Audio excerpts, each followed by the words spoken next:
Dave is doing things. Okay, so that's recording. No. No.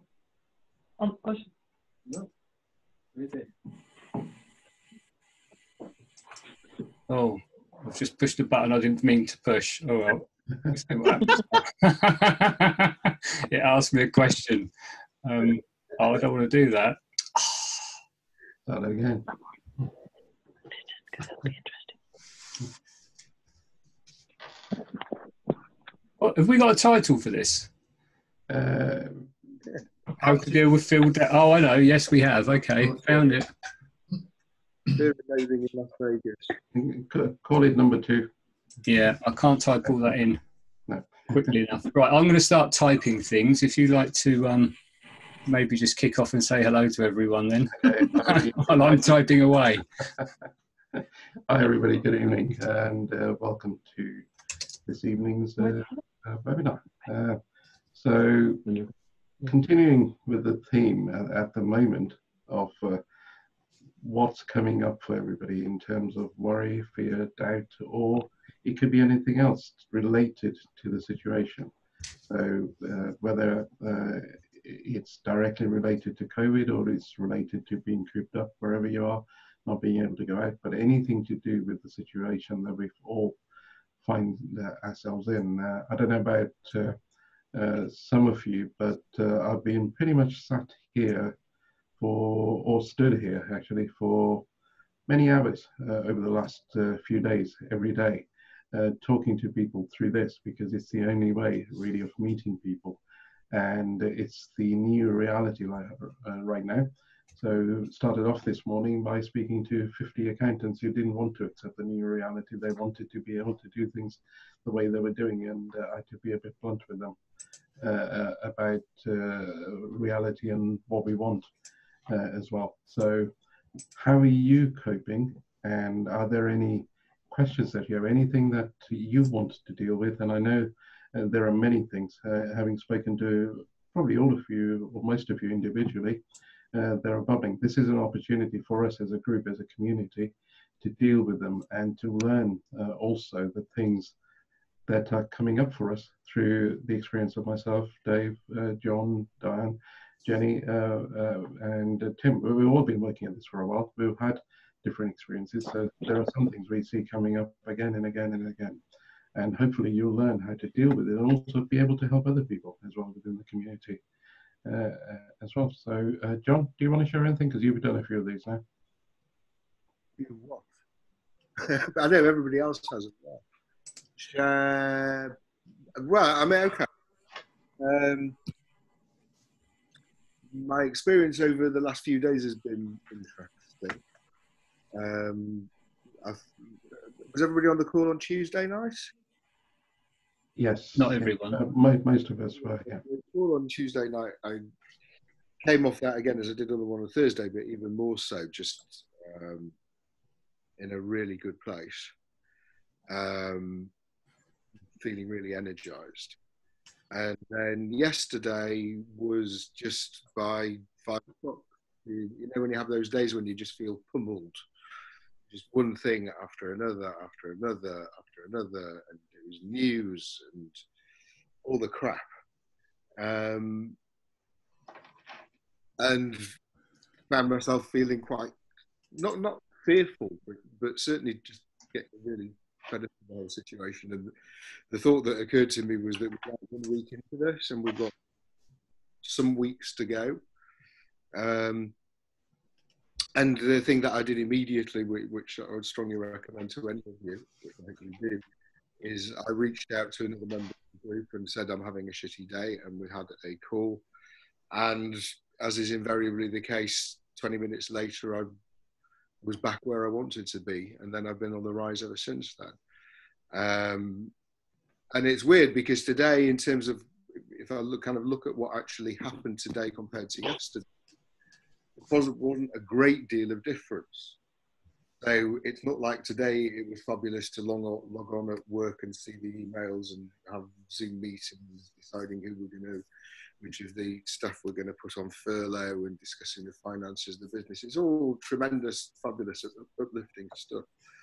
But the difference was within me. So although in many ways the outside hadn't changed, I was in a different place. And so not only did it not affect me, but actually I've been well above the line all day.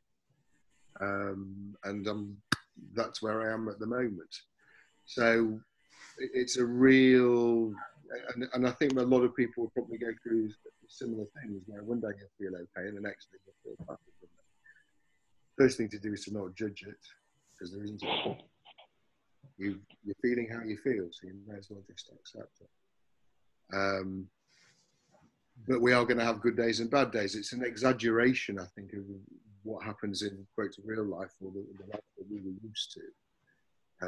That the peaks and troughs will maybe go over a longer period of time, and maybe they'd be far longer spent at the peak rather than in the trough. But at the moment, it's kind of like that. But the fact is that we have this community, and as I say, 20 minutes of being on the telephone, you realise the crap for what it is, and you deal with it, and you let it go, and you move on. So the other thing which I think the other night is that even in the midst of all of this crap, it is possible still to live your life all the time from the life. The thing that drags you down is the fear. John, your sound is fading. I think you're fading in and out. Is everybody else finding that, or is it just me? Yeah. Yeah. Okay. Did you hear anything, or do I have to start from the beginning? You need to start from the very beginning, John. Okay. Good evening, everybody. My name's John. It was the last little bit. Did you say about living in fear? Yeah, absolutely. You know, as I say, as we've been saying all along, that all of this ultimately comes back to the most basic of human instincts, which is the instinct for survival, and that brings up the fear, the fear that we're not going to survive. And so this is the most primeval of instincts that we're dealing with here. But this is the opportunity, actually, ironically, to deal with them and to be done with them. If any of us ever wanted to face the fear of death and do it naturally without actually dying, this is the opportunity. Because you can do it on a course, you can do it in a seminar room, but we don't really get this opportunity very often in life to face it every day for a while. And it is real, whether we like it or not, it is real. There is no rhyme or reason as to why one person gets infected or why another person doesn't. And wherever we are, if we search within, most of us will connect with that fear. Dave, over to you. Thank you very much. Just from my perspective personally, I did mention on a previous call last week, Thursday and Friday, I felt very strange. It was an uncertain feeling, something I'd felt in a way I'd never felt before. Couldn't really even describe what the feeling was. That passed over the weekend without noticing it. It had gone. And by this morning, things, whether it's because of the calls we've been doing this week, the conversations we've been having, but this morning I just felt so light. It was a lightness. It was maybe an acceptance of just the absolute lack of control that I've got over what's happening. And no matter how much I try and plan what my finances might be looking like, what help I might be getting from the government or anyone else, or how things will turn out, or what's going to happen, you just realise there's absolutely nothing I can actually control, nothing I can do about it. A small amount of planning of my own maybe, but ultimately I just got to see what happens. That's it. That's really the only thing I can do. That's my only choice. That's the control. Is just to accept the fact I've got to see what happens. And I just it was during last night and this morning I just had a lightness and had a chat with Jenny, and we just sort of laughed a lot this morning. So that was just a great start to the day, actually. And I felt you called me as well with a enlightened from the car. Yes, yeah. Um, just one of those things. I was on my own, sitting there, and just going. I don't know, maybe because I've had the opportunity. I think somebody mentioned earlier where lots of us have been living our lives at 70 miles an hour, charging through things and getting things done. There's always the next thing, always the next thing. I think a lot of people are starting to find time for either friends, family, or doing things that they just haven't either had the time for, or if they haven't appreciated what they've been doing or the opportunities that they've got. And I was actually driving down the M40 this afternoon, thinking about things from about 15 years ago.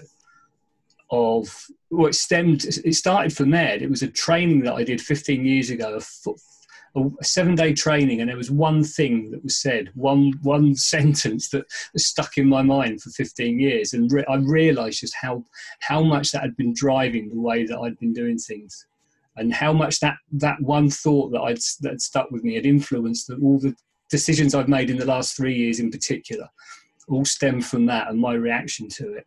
And when I realised that, I just thought, wow, that's incredible, that's awesome.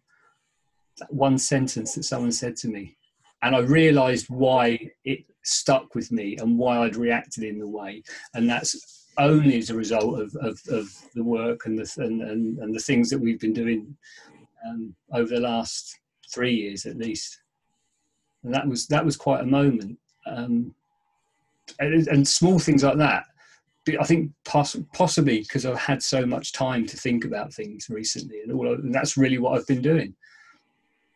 So yeah, this is going to be crap. This is going to be horrible, and it's going to be terrible for a lot of people. And yeah, people are going to lose their lives. But at some point in the future, I think we'll find there are an enormous amount of positives that can come out of this. If nothing else, it's, as I say, slowing down from 70 miles an hour to 30 miles an hour in your life. Just taking stock of what you actually have got. Maybe some of those things will actually become more important and more precious to us. And I really would hope that everything doesn't just slip away and get forgotten about, and in 6 months or a year's time we're all doing 70 miles an hour again.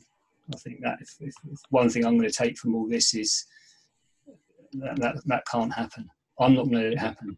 I'll say that now. I'm not going to let it happen. I'm not going to go back to 70 miles an hour. And that may well be where I've possibly, I've been looking up for other people. I've been there for other people. There'll come a point where I just need to be here for me. And I know that gets spoken about, and you talk about being in the moment and looking after yourself and putting on the oxygen mask. But sometimes I think that's just almost glib comment without actually thinking about what that means. So yeah, I'm just going to start living at 30 miles an hour and sod it.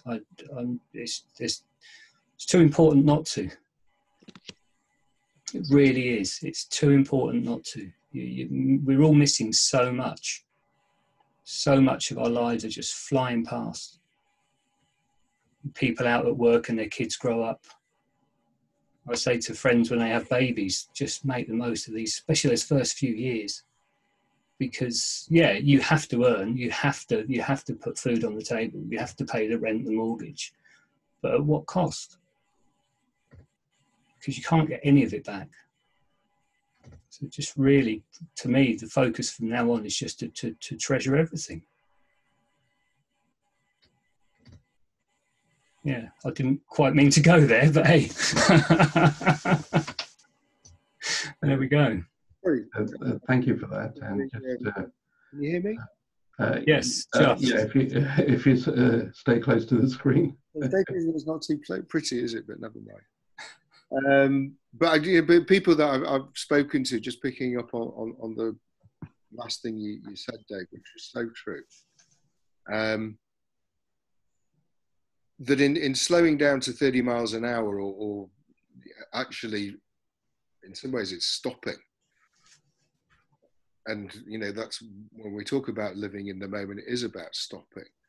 And it's about noticing, the things that everybody's now missing, like being able to go out for a meal with your friends, but even just being sat around the table with your family and enjoying each other's company. And so it's the kind of things that go on all the time that we just take for granted. And that's where the magic is take a moment out and stop and look around you and notice.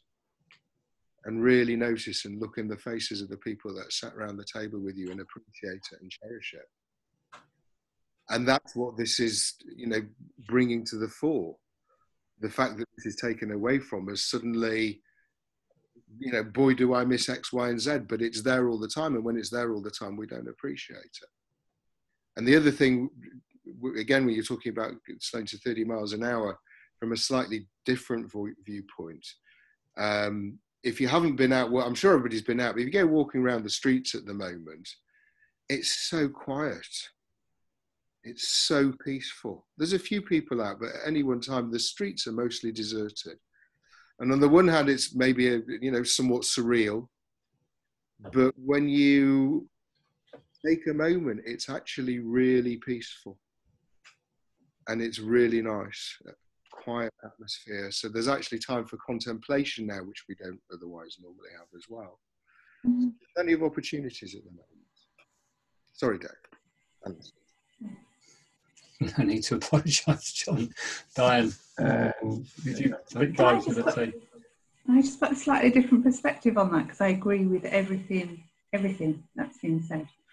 I'm probably working in a different world right now because I'm actually in the NHS, and me and my colleagues are working like sort of 12 to 14-hour days in chaos. But equally, within that, there's a different kind of peace. And just picking up on all of the stuff that you've said, which I completely agree with, there is equally a calmness I've never seen before. So all of the stuff that we're hearing on the news and seeing on the news, even within, we're literally running, I'm running forums with directors in the NHS on the hour. We've seen a calmness, we've seen directors with their children in their arms and actually enjoying more being with their children than we've ever seen. And actually, even within all the busyness that's happening, what is really refreshing is there is still this calmness. And that's something I thought I would never see in the NHS or in healthcare. And people are becoming more open. I've just listened. As I've been listening, there's a real applause for the NHS and healthcare workers wider than the NHS. And people are so emotional about it on my feed. I'm so grateful, absolutely so grateful for that, sort of being the fact that we're all in it together. But I think it is just, I've seen a completely different feel in the organisations that I'm working within. And Natalie, you're on, I don't know if you're sensing some of that because you're doing a fab job too. But I just wanted to recognise that because not all of us have got quiet lives and it's a lot quieter right now. But even within the busyness, there is a different sense of peace. You get 500,000 people volunteering to help. There's a lot of people in this country that are actually vibrating at a much higher rate than they would be. Huge, absolutely huge. And I've been on a HR Directors Forum, and there are so many people offering to help. We can't get them through the process quick enough. I never thought we'd have that problem. And it's a magical problem to have, magical. It's really humbling. And, sort of just, we've not got enough jobs for everybody. But that's a different challenge we're having to what we've ever had before. And something I'm really overwhelmed by. I'm very emotional by it, actually. Thank you. Buddy, you had your hand up a moment ago. Yeah, absolutely. It's amazing what's happening out there. But I just wanted to share some experience I had today. Being calm all day, reading, meditating, just doing actually what I normally do anyway. So it hasn't been a big change in my lifestyle. But what I wanted to share is at some point I got an email in the early afternoon from one of the letting agents. And by the way, I dropped the price on one other property a week ago, which is fine. Absolutely understand. You have to be in tune. But the email. Yes. Yeah. Yeah. Somebody has a bit of background noise. All right. Got it. Got it. Yeah. Carry on, buddy. Yeah. So yeah, basically I got an email from the letting manager from one of the rental agencies, seeing everybody else as well, saying this property, the tenants have got in touch, the students, that they will not be able to pay the rent anymore, and they basically don't have any income over the Easter holidays. What do I want to do about it? So I was good, I was calm.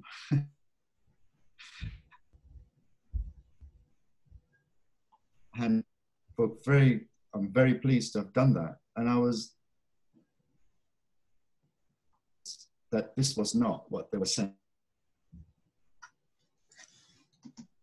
It might be worth, buddy, it might be worth you just disabling your video feed because we're losing you.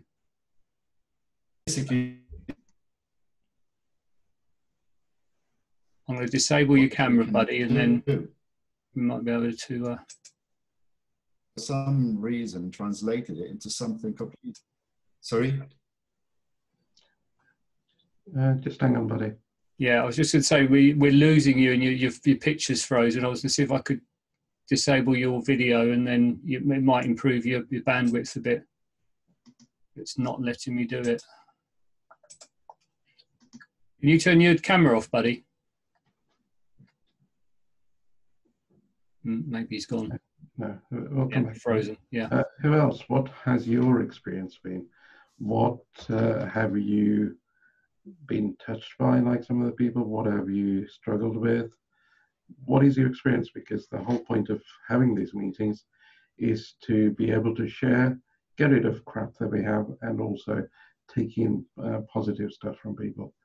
Julia, let me just come over to you. Okay, go on. Hi. I think for me, it's been the amazing sense of community that has come out of this. We live in the middle of a field, so we don't have neighbours apart from cows, but we have had people from the local village come up and just check that we're okay. We've had neighbours say, oh, you know, if you need anything, we're here. And these are people who are, you know, vulnerable people themselves. They definitely don't, the shoe should very much be on the other foot. We've got people that we're doing shopping for and stuff tomorrow. And it's been really nice to have this community suddenly come out of nowhere that wasn't there before. Although interestingly, so tomorrow I'm going to the supermarket for the first time in 7 days because we literally haven't left our immediate area in that time. And I found myself this afternoon feeling apprehensive about going to the supermarket, which was an interesting experience and not one that I've ever had to deal with before in my life. But I think I'm over that now, and you know, got to eat, so just need to crack on with that. So I shall go armed with my latex gloves and antibacterial hand wash. But yeah, no, I think that for me, that the main thing has really just been the community that's come out of it. And you know, obviously there's a lot of other stresses, and you know, financially this could be a bit of a killer for us, but I can't change that. As Dave was saying, I can't do anything about that. All I can do is, as things come up, deal with it and just keep trying to move things forward. So actually feeling quite calm about that at the moment. Okay, thank you. And I can empathise with the supermarket bit because Diane and I went, I think it was yesterday, and coming back, I thought I was okay until the evening, and then I realised that I was really stirred up by it because it wasn't until today that I realised what it really reminded me of was going out to the supermarket for the first time after my first heart attack. And what a surreal experience that was. Walking slowly, holding onto the trolley because I've literally not been anywhere. And there were all these mad people rushing around me. So yesterday, the supermarket was pretty empty. So I was kind of wandering around, taking my time, and there were these idiots who were rushing past, for never mind social distancing, who actually brushed past me as they went, completely oblivious to anything else that was happening. And the after effect was felt really later on, after I kind of finished the web conference yesterday. I sat down and Diana and I were talking, and then suddenly I realized that I was really stirred up. So little innocuous things can knock us, and watch out for those, because that's when you need to really reach for somebody and say, help, because you may be able to deal with it by yourself, but it's always easier if there's somebody else who can help you through it. And I was lucky that Diane and I were speaking at that point, and I just kind of blurted it out on that. So it was kind of that sense of, I'm so glad that I can actually just get this out and deal with it rather than go to sleep with that crap still within me as well. So what are you doing when you get stirred up? What are you doing? And is it working? And if it's not, what else can you do? Yeah. Well, I do. I've got people that I call. I've got my buddies that I call. And failing that, there's always Paul. And yeah, and that's what I've been doing really. And I've got my little mantra from John about it's just a feeling. So when it really gets too much, I just remind myself that it's just a feeling, and that kind of helps just, you know, pull me back into, I guess, back into myself, to be able to sort of just get a handle on it and just move forward.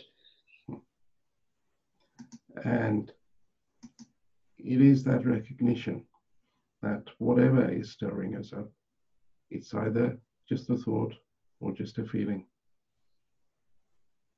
nothing else. And then we give it life and a reality of its own by entertaining it, by giving it time, by feeding it, and really kind of running it again and again and again in our minds rather than dealing with it.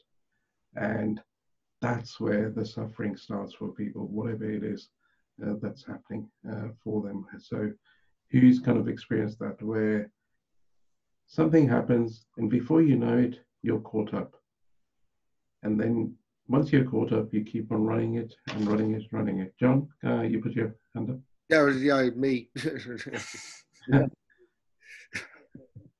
And what happens then when you get caught up? You're not present. And then, so how do you deal with it when you get caught up? First, the thing is to recognize that it's happening. Otherwise, there's nothing that it's noticing that it's happening, acknowledging that it's happening, and then you can decide whether you want to deal with it or not. If you want to deal with it, then there's a number of different ways, a number of different techniques that you've taught us for letting it go, whether it's questioning whether it's real, or stopping and letting it go, or sitting with the feeling, depends on what it is. Yeah, it's just simple. But it's noticing what's happening. And you can only notice if you're willing to stop first. And stop doesn't mean stop the thought, stop the feeling. All stop is taking your attention away from here into your body. And the moment you stop, then you can observe. But if you don't observe, how on earth are you going to notice what's going on? How are you going to learn if you don't stop and then observe? And whenever I speak to people who are caught up, what they're doing is running that same cycle without stopping and observing, and that's why they can't stop it. That's why the mind then just takes over and convinces you that all the crap it's telling you is reality. So you start believing the picture on the screen. you think that that movie that you're seeing is true life. No, it's just a movie with special 3D effects created by your head. And this will happen to a lot of people at some point. This is just the beginning. I don't know how many days we're into this, but this is just the beginning. Does anybody really believe that in 3 weeks it's, we'll be free to go out again? Because the government said initially it's for 3 weeks. It hasn't happened like that in any other country. We're just following exactly the same path as other countries. We could be in this for 8 weeks. And longer. Sorry, somebody said something. And longer. Yeah, and longer. And the longer we go on with this, the more your heads are going to kick in. Because what we're living now is very unusual for all of us. We're living, it's almost like, I guess, living in an open prison where you can walk in and out, but it's still a prison. That's already bringing up control issues for people. I know I spoke in front of a big group of people, and what people don't like is being controlled, being told what to do, even though they know it's right. The moment somebody tells us, what do? We resist straight away. And that's what's happening. And these issues are going to increase over the next few weeks. So use these events, chats, whatever you want to call it, that we're doing right now as an opportunity to really look into yourself, into the patterns that you run. And if you find something that you're running, stick your hand up and deal with it. Get some help and deal with it here, rather than not say anything on it. Get off this conference and then run the same old crap for another day, 2 days, 3 days, and then wonder why you're feeling so shit. Because when you had the opportunity, your ego said, don't look stupid, don't do that. I'll be kind to you. I'll look after you. Bullshit. Sorry to be direct, but it's total bullshit. Anybody experienced any of that so far, where the voice in your head just takes over? Shaka, let me just unmute you. So what does your friendly voice say? My friendly voice tells me not to go on your calls.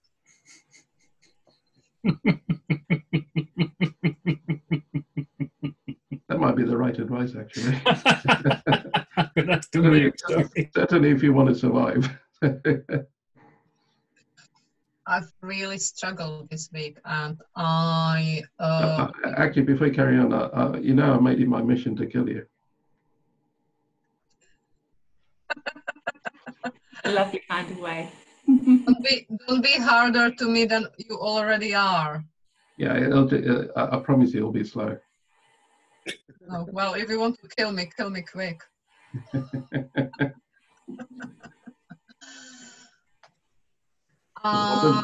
What does that seductive voice tell you? Sorry? What does that seductive voice tell you that you believe? I presume it's seductive because you're believing it. No, really, I've been fed up. I've been thinking of fuck the emotional mastery, and it's been quite interesting, actually, to be honest with you. Like, talking seriously, I made a little bit joke about it, but I really didn't want to come on this call. I just really didn't. And I am here only because I told myself to stop being pathetic. So what's really, the difference? So hang on, what's the difference between that voice and the voice that is telling you all the crap? no difference. It's still the same voice. It's just decision. It's just decision I'm making, really, to be honest with you, nothing else. When you say I, who do you mean? Whoever is in me.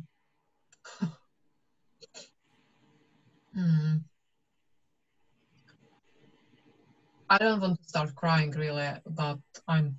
But you're going to. So cry. Do what you're doing when you're doing it. But keep your eyes open.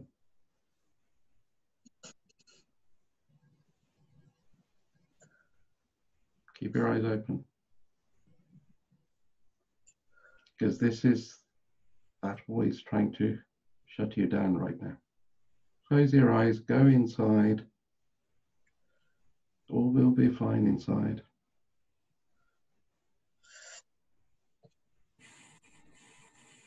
Whereas when you look out with the opportunity to see through the illusion, You know,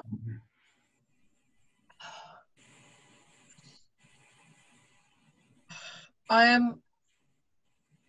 It's really strange because I'm actually like I'm feeling okay. Like money doesn't bother me. Business doesn't bother me. If my business goes bust tomorrow, I'm just like was meant to be. I'm feeling really strong in terms of the decisions that I have taken for business, the other decisions that I made. I think that I probably will lose some business if there is business just because I'm trying to do the right thing. But it doesn't really bother me. Like, I swear it doesn't bother me, which is quite surprising. Money side doesn't bother me at all. And you know how many months I've been really worried about money. And it just doesn't bother me at the moment. But I've experienced really, really serious turmoil in myself. The reason why I didn't want to come on this call with you guys, because I feel really stupid. I feel really inadequate. I feel that whatever I do, say, feel, think is probably inappropriate to given situation.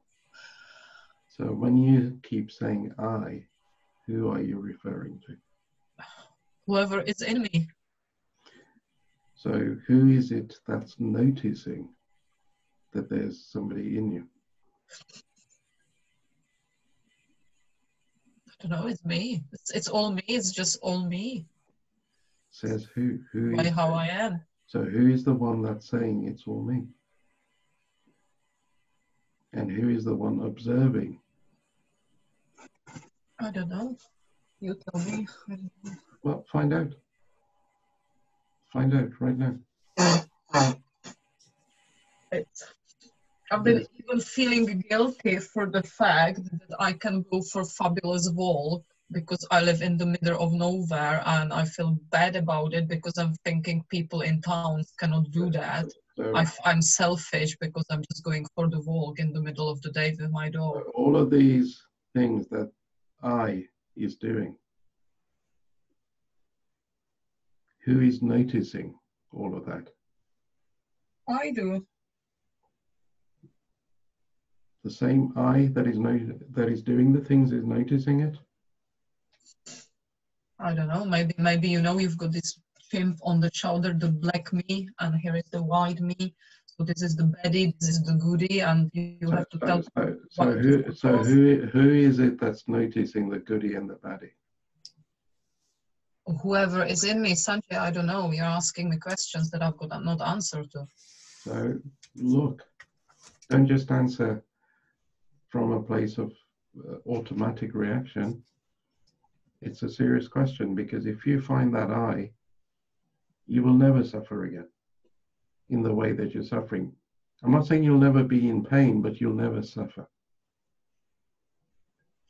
So how do I find out? Stop. Observe. Been observing for a whole week.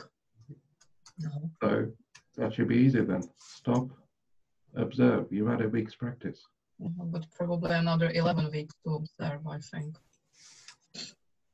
Or you can do it right now. Stop. Come out of there into the body.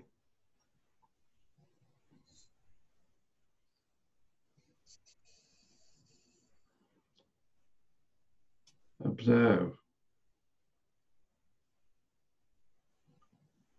And what do you notice as you observe? What are your thoughts? What are your feelings?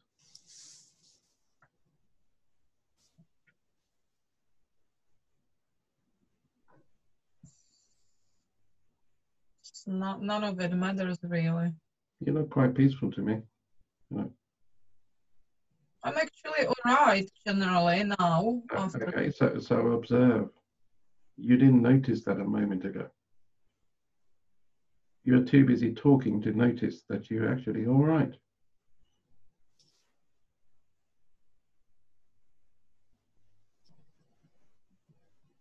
But this is the thing why I feel stupid.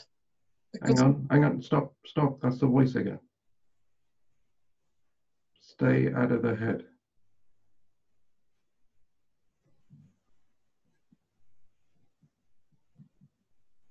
So answer this question. Do you exist? I think so. But you don't think you exist?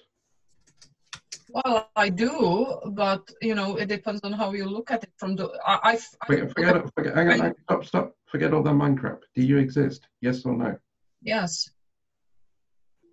How do you know you exist? Because I can pinch myself and I feel that I am. We can pinch a corpse, but that doesn't mean it exists.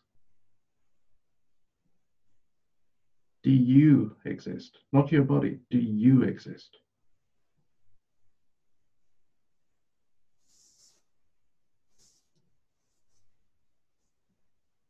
It's not a trick question. Do we exist actually, or are we just energy? Doesn't matter. That's intellectual crap. The question is, whatever it is, do you exist? Yes or no? Well, in that case, if we cut out intellectual crap, yes, I do exist. Good. Now that was definite. So you exist. Yeah. Next question. How do you know you exist? Because I can hear myself, I feel myself, I know that I am. Go beyond that. That was intellectual again. How do you know you exist? Do you need any proof? I don't need proof. I can see myself in mirror. Well, that's proving then. As long as you can see yourself, that's the proof. How do you know? Do you know, even if you don't look in the mirror, do you know you exist? Close your eyes. Yeah. Close your eyes. Do you know you exist right now? Yeah, I know I exist. Okay, so how do you know? Or is well, it just I hear you. No, stop that. Even if you're deaf, do you know you exist? Does anything need to happen for you to know that, or do you just know that? I just know it. Yes, you just know it. You don't need to learn it. You don't need any proof. You know it. Yes. Okay? That is the observer. Stay there. Does that care what thoughts come and go, or does it just observe them as they come and go?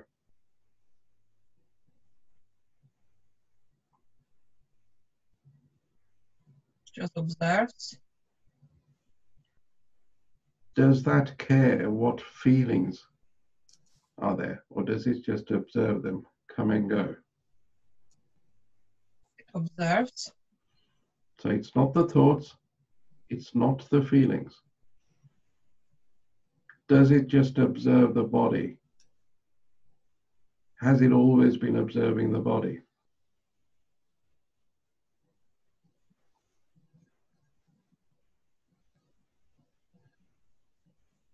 Yes. So the body changes, but does that observer ever change? Has it ever changed? Does it grow old like the body? Yes. So it grows old. How do you know?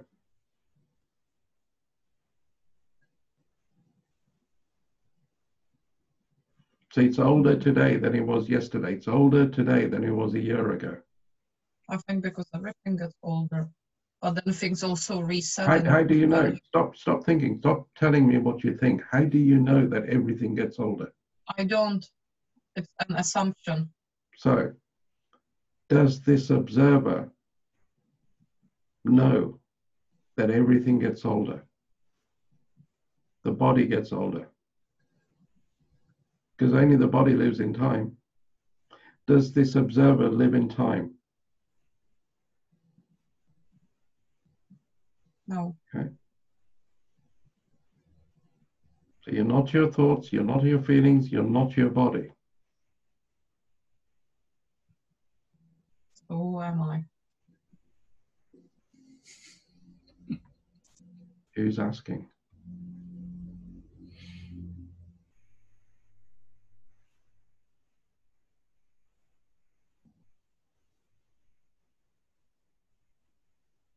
I don't like when you're laughing like that because you've got, you know, and you don't want to tell me. No, I don't want to tell you because you already know. This is the game of hide and seek that you've been playing, that everybody, including me, has been playing and is playing whilst we're in the body.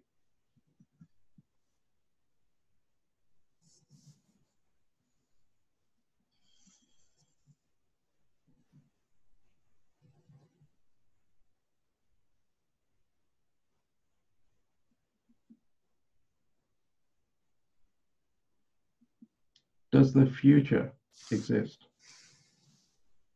No. No, it's just an imagination in the mind, in the thoughts. Therefore, do you need to worry about the future at all? No. Does the past exist? No. Because it's gone. Doesn't exist in the here and now. It exists as a memory in the here and now. The future exists as an imagination in the here and now.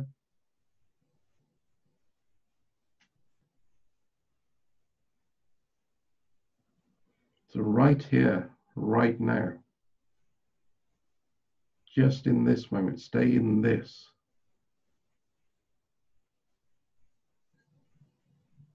How long is this moment?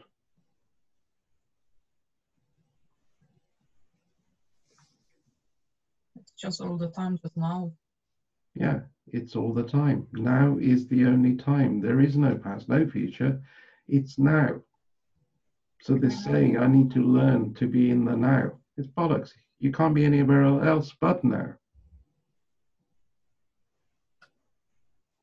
I need to learn to be present, but you can't be anywhere else but the present. It's just the voice in the head saying all of that. But you, the observer, is here, is now. Is there any time in the here and now if the past and future doesn't exist?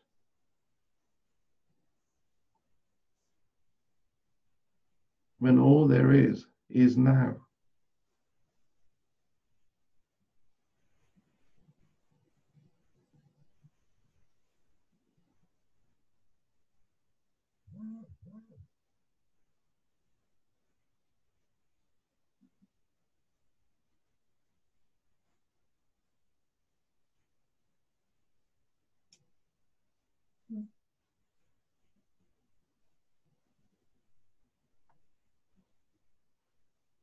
Can I ask a question?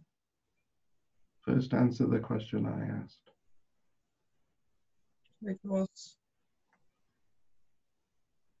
Does time exist in the here and now? no.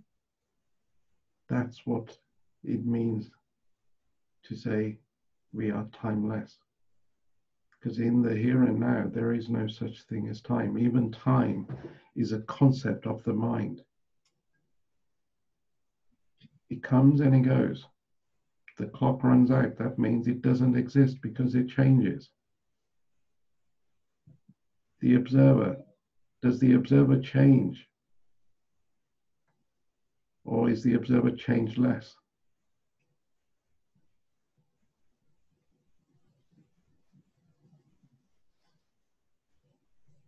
Does the observer ever need to explain anything to you? Or does it just observe?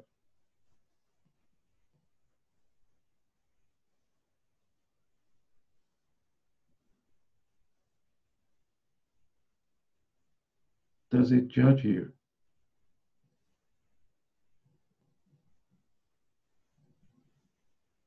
Does it judge anything? Well, observer doesn't, but I do. Yeah, I'm asking about the observer. The observer doesn't judge. It just is aware. It's a silent awareness. And it observes the voice in your head, which means it is all around you. It is bigger than the voice in your head. The voice in your head exists within this observer. The observer doesn't exist in the voice in the head or in the head.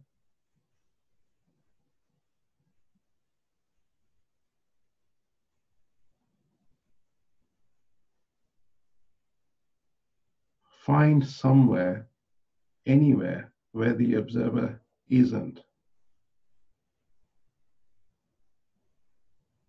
Anywhere at all.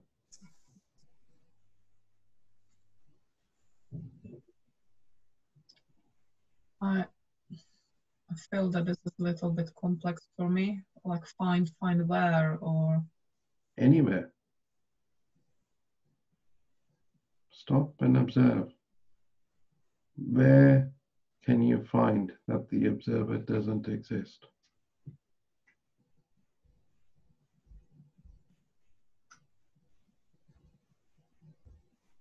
I don't know, Sanjay.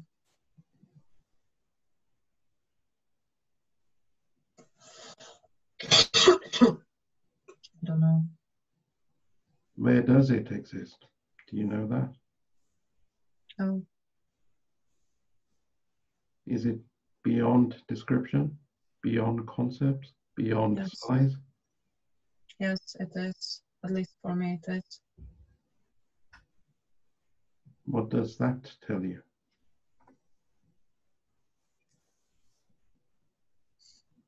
Well, two things. Either it is really beyond concept, or I'm just not there yet to understand it, or I'm just not grasping it. So either. So who needs to understand? I suppose you don't. It's just the mind. Again, it's the mind talking and asking that question. No mind questions allowed.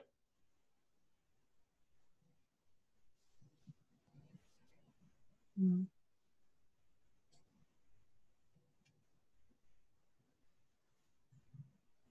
Mm. Just stop, observe, and ask the observer this question. Are you here before the body?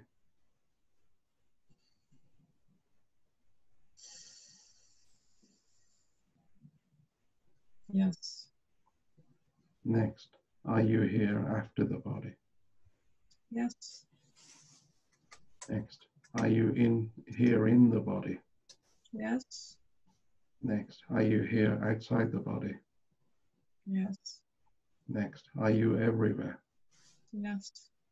Next, is there anywhere that you are not? No.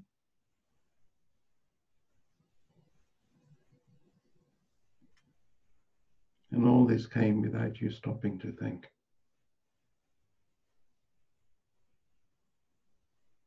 Thinking gets in a way, doesn't it? Yes.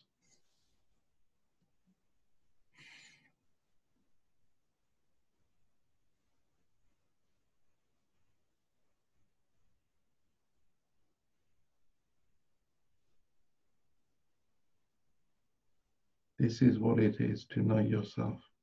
So when you say, I don't know who I am, yes, you do. You've just proven it to everybody, and it's on record now as well.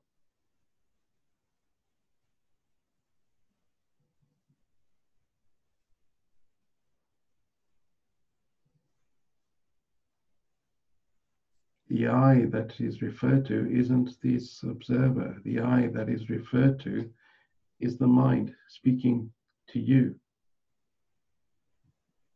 trying to fool you again.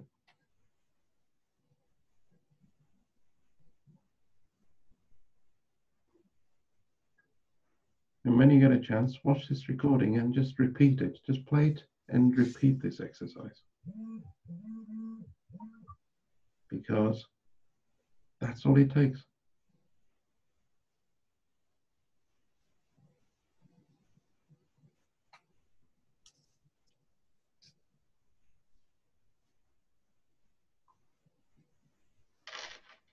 So those of you that have been watching, what have you noticed?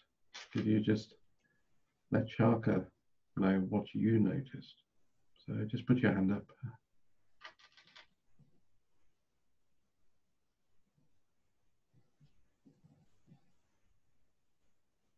Okay, Karen. Go on, Dave. Yeah. I saw that it was Sarkas or Sharkas. I can't pronounce her name. Sorry. Is her ego, but the ego, not in the sense that I'm big, strong, and all those things. Is that sort of part that she's saying, that little person is in there telling these things, but deep inside, I don't know how to explain it. I really don't know. That's what I found, that it was her ego. The voice was the ego. Yes. Because deep inside she does know herself, but the ego is a bit stronger than her inner. And then obviously she's very mind, and so the mind sort of pushes down, compresses your inner peace, your inner itself. That's what I thought.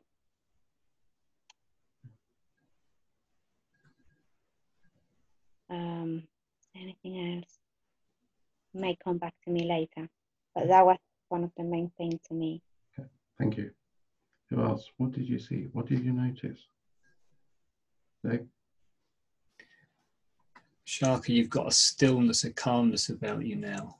When you started off explaining how you feel guilty for walking the dog in the day, you're feeling this, you're thinking that, it was all just chat, chat, chat, and it was quite manic. And to look at you now, there's a stillness, a calmness, quietness about you. The mind chatter has eased, has stopped. Who else has noticed just how still she's sitting?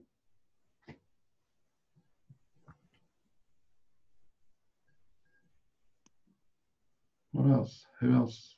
You know, everybody just share something that you noticed, because this is the feedback she needs. Suzanne? Even if it's saying the same thing as before. For me, Shaka, when you started talking, you were quite indecisive and talking a lot all over the place when you were talking from your head. And then when you stopped talking from your head and you talked from your within, and sort of the bigger you, then you were so decisive, and the answers came, and they came quickly, and you just knew the answer rather than searching in the head and coming up with all kinds of nonsense and things. And I know, because I do that too. So yeah, that's what I noticed. Thank you. Dave Morris? The thing that came up for me was the thing about not wanting to come to the meeting. And in my other groups that I go to, the most important time to go to a meeting is the day that you don't want to go. And I've seen what happens to people who don't go. It can be quite dangerous and devastating in that other environment. And having the confidence to get past the mind, because the mind who doesn't want you to go to the meeting. But it was then having the courage to speak, because just coming into an environment like this, the support network is very powerful and very helpful, but it's having the courage to actually speak up. So I saw a lot of courage in what you did.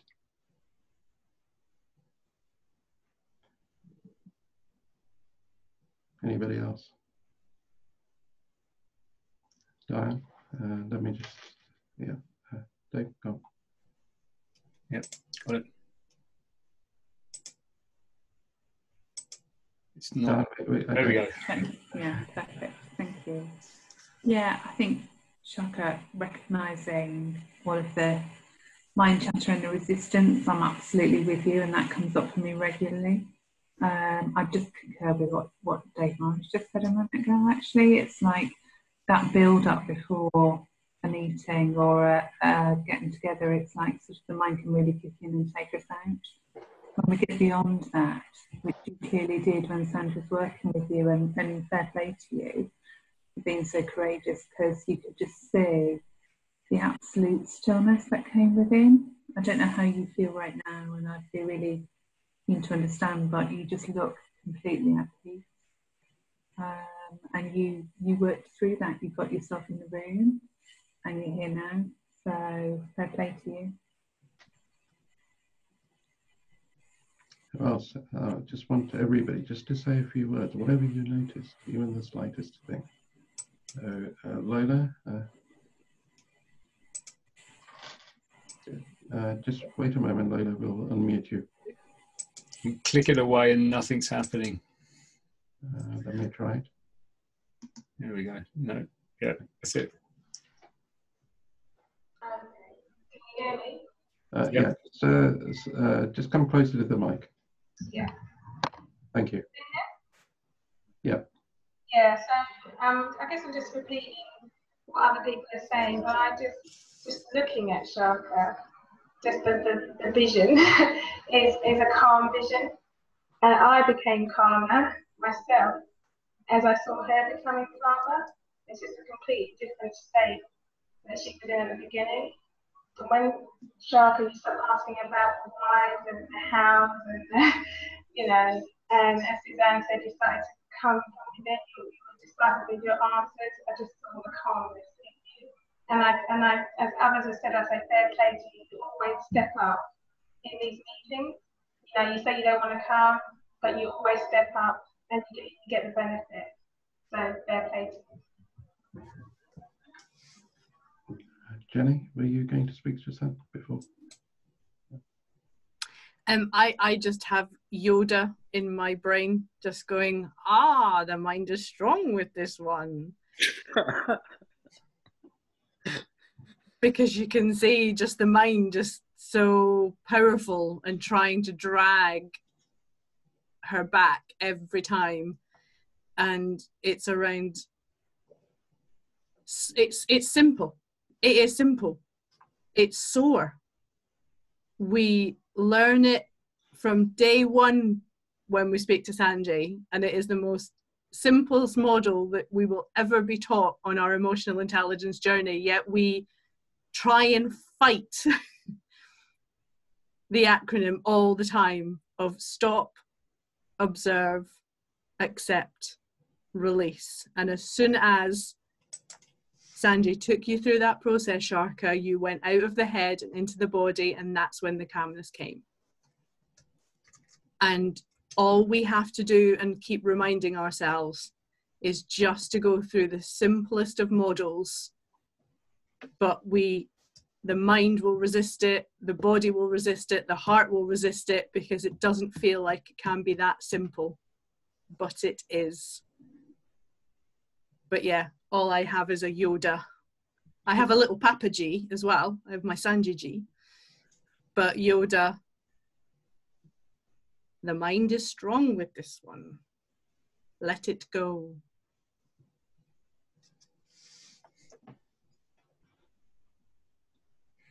One more person. Can you hear me? Yes, we can, buddy. Great.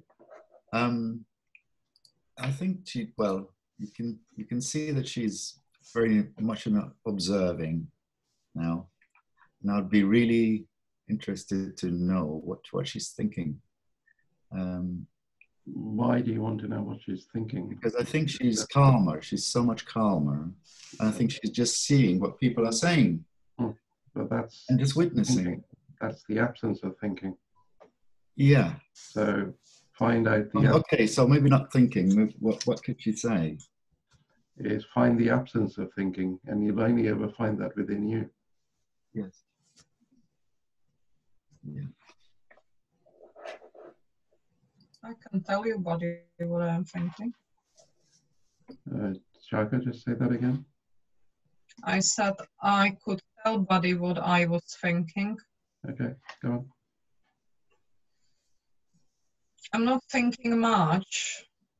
I've been just listening to what everybody said. And I was thinking in my head, thank you, that's your opinion. I don't know, it's interesting. I absolutely know, Jenny, what you said about the mind. One thing is, I think that's one thought that is coming to my mind. If I become so still all the time, I'm never going to actually do anything. I might just sit here for the rest of my life. I might not go and get changed or have shower or eat or go to work. That's a good goal to have. Many of the great Indian sages did. Not sure if that's what I want to do for the rest of the life. I can't totally did.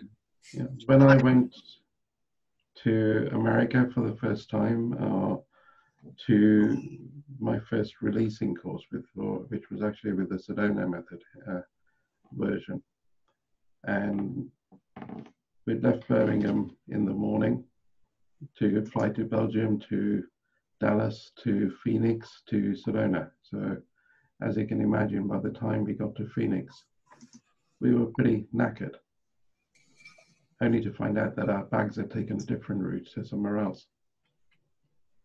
And just to appease us, they gave us a toothbrush, toothpaste and a comb.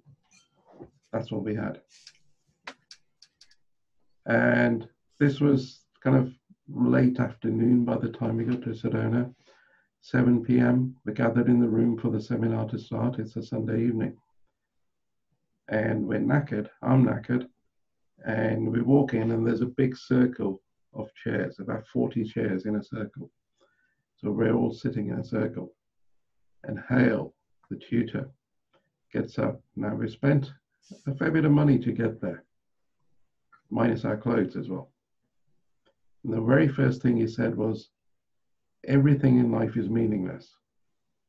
And I felt this kind of energy come up from the pit of my stomach and start to rise and rise and rise. It got there and I pushed it down and I kept it there. And it was rage. It's like, what the fuck do you mean? I just spent thousands to get here, only for you to say everything in life is meaningless. I came here to find meaning. And I sat there through the evening, did the exercises with the others, but this rage was still there. And by the end of the evening, it got too much and I stuck my hand up and he turned to me and said, yes, Sanjay. And I said, hey, if everything in life is meaningless, why the fuck would I get up in the morning? And I used that language and I was getting angry.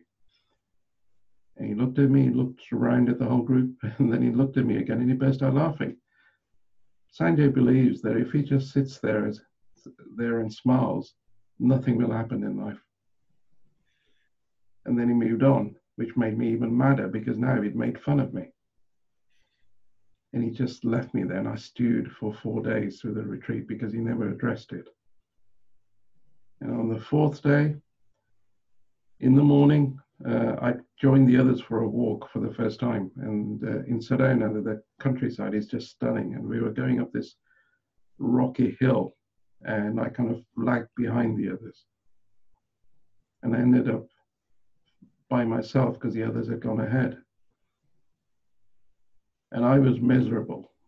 And I started to well up, and then there was a log there, and I sat down and I just bawled my eyes out, literally loudly crying. And somewhere in between, somewhere in that moment, something happened, because all I remember is bawling my eyes out, laughing my head off, and no transition, hysterically laughing my head off. And eventually I quieted down, I looked up, and I was looking across this huge vista stretching into the distance to the horizon with the kind of monoliths of the rocks in Sedona. And in the distance was this speck of color in the stunning blue sky. And that speck was a hot air balloon at about 6:30 in the morning. And I realized in that instant, everything in life was meaningless. What Hale had been saying right at the beginning was absolutely true. Because the only meaning to life was the meaning I'd been giving it, which was, it was shit, it was this, it was that. It was all the thinking.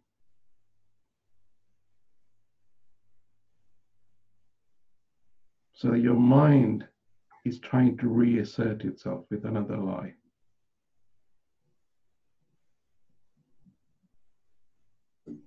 Because if you sit there and do nothing, Hale eventually addressed it, and he came back to it and asked the same question. How, why would I do anything?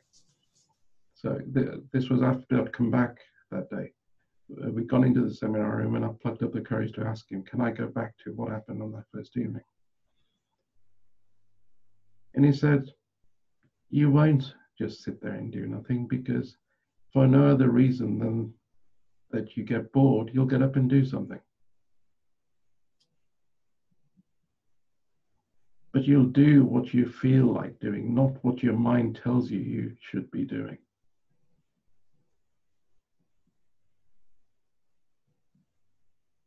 And I don't believe I'm there yet, and I'm being careful what I say, but more and more often, you ask the people around me, you ask the crew, how do I operate on a day-to-day basis when they're around me? What do they see?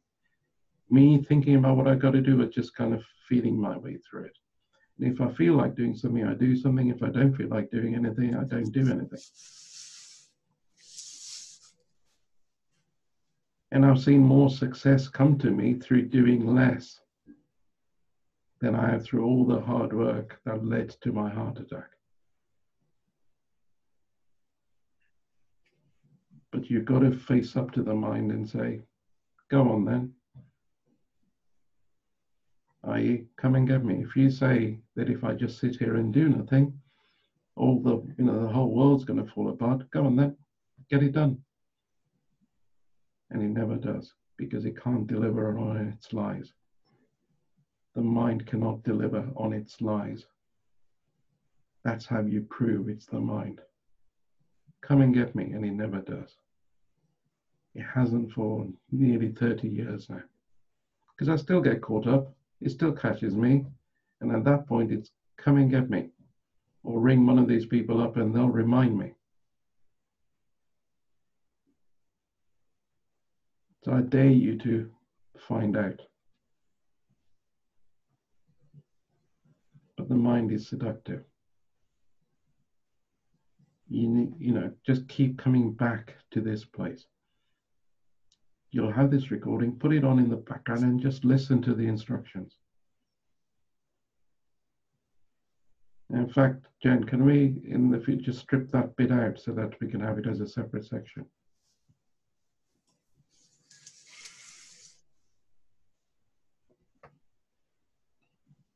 And your mind is beginning to come back and some thoughts are beginning to come in, but that's okay. You can take a break from the mind every now and then. That's all you've done, right? But those holidays will increase and increase and increase. And life will still go on.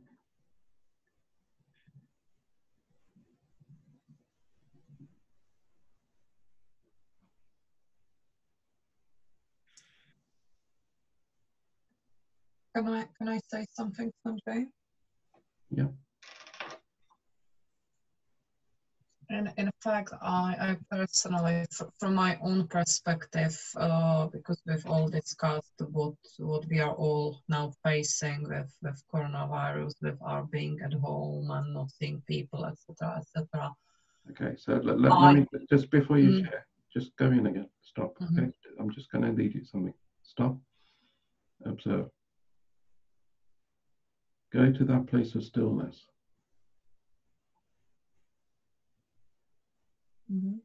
Ask the question from there. It wasn't even question, it was more statement that I feel that this period for me, being so on overdrive with my mind, that this period for me is really important. And no matter how long we will have to be locked in, locked down, or I have, after really struggling for a few days to adjust, I have adjusted to it because I personally think that I really need that to be able to just see the world from that place of stillness, as you say. Yeah. So coronavirus is here to teach all of us something, if we are open to the lessons. Yes, I actually really agree with what Dave said at the beginning. I really listened to every single word you said, Dave, about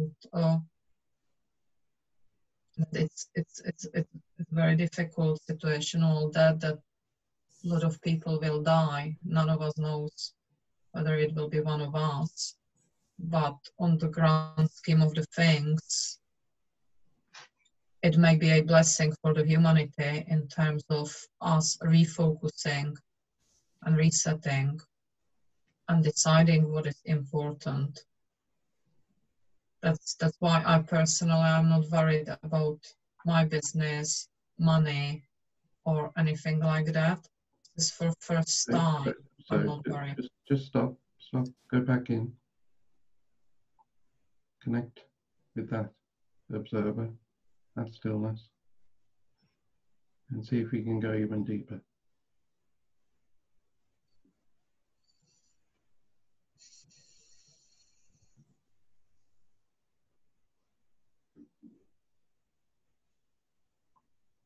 And just check in.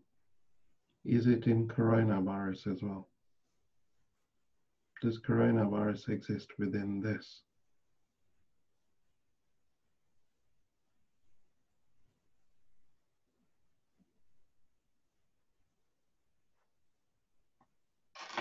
I don't think it does. Go connect with it. Remember, it's everywhere. It's all the time. So it's everywhere except inside coronavirus. So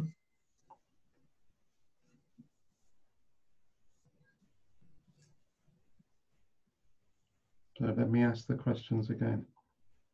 Do you exist? Yes. Do you exist everywhere? Yes. Is there anywhere that you do not exist? No. Is coronavirus within you? Or yes. are you within? Yeah. So if coronavirus is also within you, is there anything to be feared? No. Because when the body goes, this was here before the body. This will be here after the body. What is there to fear? Nothing. Because this that we all are, every one of us, this is not going anywhere. We may come and go as individual bodies within this, but this is all there is.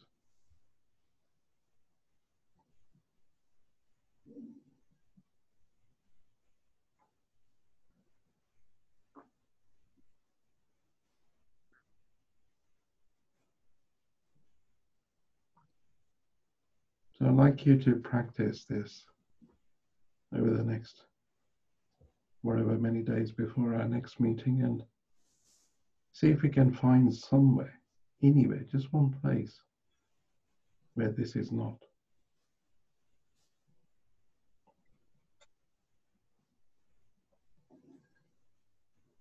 When you say this is not, do you mean the coronavirus or The present, this awareness, this? stillness, whatever you want to call it. It's that you are.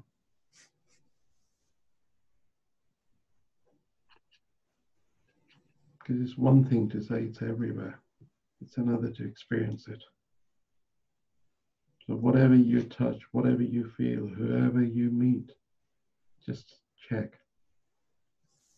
Are you here? Just ask it. So go back to that connection and look at everybody on the screen. And just ask this space, this stillness. Are you here?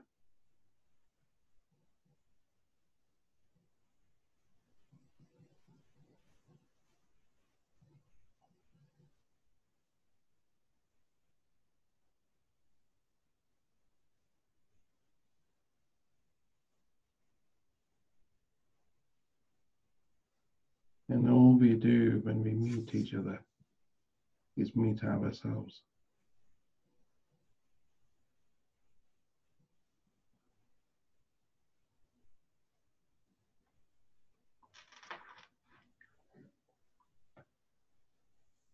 So go out for a walk tomorrow if you can. Look at the trees, look at the animals, look at the grass, feel it, touch everything. All the things that are inanimate. And ask, are you here? In the tree, in the grass.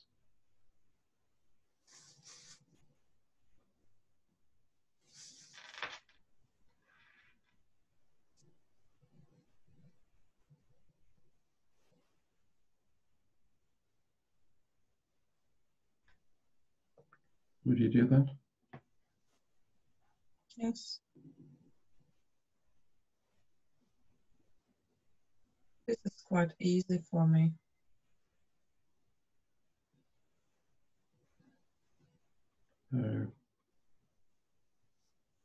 Dave, would you like to wrap up for us? Yes, yes, of course. Just really, I think, to say thanks to everyone for coming on the call tonight. And for me, it's an appreciation of just how fortunate and lucky we are to be conscious, thinking, feeling, loving beings. And with all the issues and everything that brings and all the turmoil, you get to witness things like this, and you get to places like C.A.P is. That's when you start to appreciate everything. So I think until we meet again, which will be Sunday afternoon for those that are able to make it. Thanks everyone for tonight, and see you all again soon. Thanks very much. Thank you. Bye.